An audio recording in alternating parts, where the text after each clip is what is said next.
विकास। पाणी योजनेसह शासनाच्या कोणत्याही योजनांची माहिती दिली जात नसल्याने माहितीचा अधिकार महासंघाने 15 ऑगस्ट पासून रत्नागिरी येथील जिल्हाधिकारी कार्यालयाच्या बाहेर आमरण उपोषणाला सुरुवात केली आहे। याबाबत माहितीचा अधिकार महासंघाच्या अध्यक्षांनी आपली जाहीर नाराजी व्यक्त केली आहे। जिल्हाध्यक्ष माहितीचा अधिकार कार्यकर्ता महासंघ महाराष्ट्र राज्य रत्नागिरी जिल्हा, आम्ही इथे उपोषणाला आज 15 ऑगस्ट पासून आमरण उपोषणाला बसलो आहोत। त्याच्यामध्ये प्रमुख आमचे विषय आहेत ते विषय आहेत की जलजीवन मिशन, दुसरा आहे ग्रामपंचायत बंद आहेत, कारवाई होत नाही, गटविकास अधिकारी त्याच्यावर कोणत्या कारणाने माहितीच्या अधिकारात दिलेले अर्ज जे आहेत त्यावरती उत्तर मिळत नाही।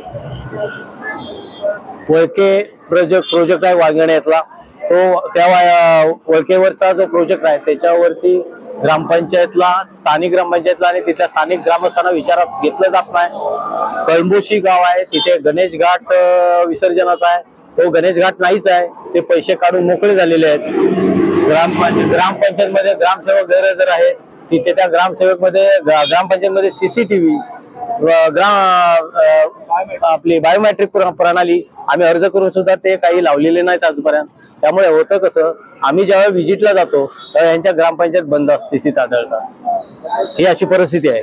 त्यानंतर रेशनचा विषय जो एक नोकर भरतीमध्ये इथल्या स्थानिक उमेदवारांना कुठलाही संधी देत नाहीये। बाहेरून आलेल्या उमेदवारांना फक्त संधी दिली जाते।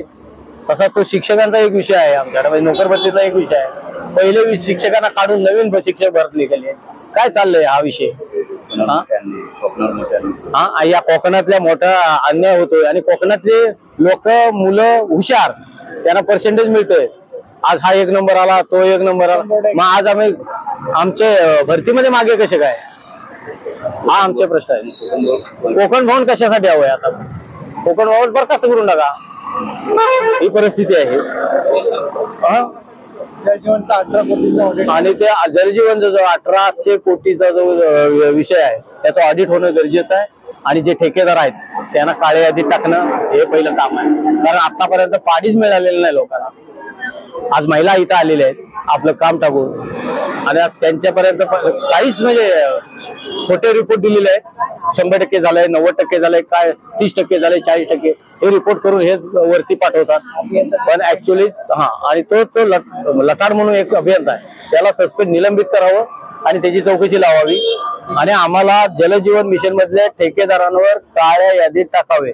एका ठेकेदाराला 16 कामं, त्याच्यापेक्षा जास्त काय करणार काम तो, आणि त्याच्या कॅपॅसिटी पेक्षा जास्त दिली जातात कामं। त्यामुळे कामाचा निकृष्ट दर्जाचं काम आहे आणि कुठलंही काम नियमात नाही आणि साहित्य पण निकृष्ट दर्जाचं आहे। एवढं आम्हाला बोलायचं की त्यांच्यावर कारवाई व्हावी, काळ्या यादीत ठेकेदारांना टाकावं। आमची एवढीच मागणी आहे की जल मिशन चे काम चालू आहे ना, ते अर्धवट टाकल्यामुळे आम्हाला पाणी पाहिजे, यासाठी आम्ही इथे उपोषण करण्यासाठी बसलो आहे। मग त्यांनी 1500 रुपये टाकण्यापेक्षा आम्हाला घरोघरी नळ कनेक्शन द्यावे, एवढीच आमची मागणी आहे। खरोखरच आम्हाला खूप त्रास होतो आणि या त्रासाचा आम्हाला, या महिलांना सर्वांना त्रास होतो। आम्हाला या जल योजनेची सोय झालीच पाहिजे, आम्हाला घरोघरी पाणी आलंच पाहिजे, एवढीच आमची मागणी आहे। आणि त्यासाठी आम्ही आज या उपोषणाला बसलेले आहोत।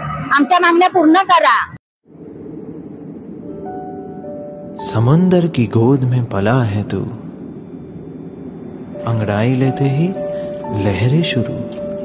आज यौवन की मस्ती छोड़, ले चलता हूं तुझे एक नए मोड़। आजा तुझे माँ पुकारे अब, छेड़ देते हैं बीच से कुछ शरारत हंसी।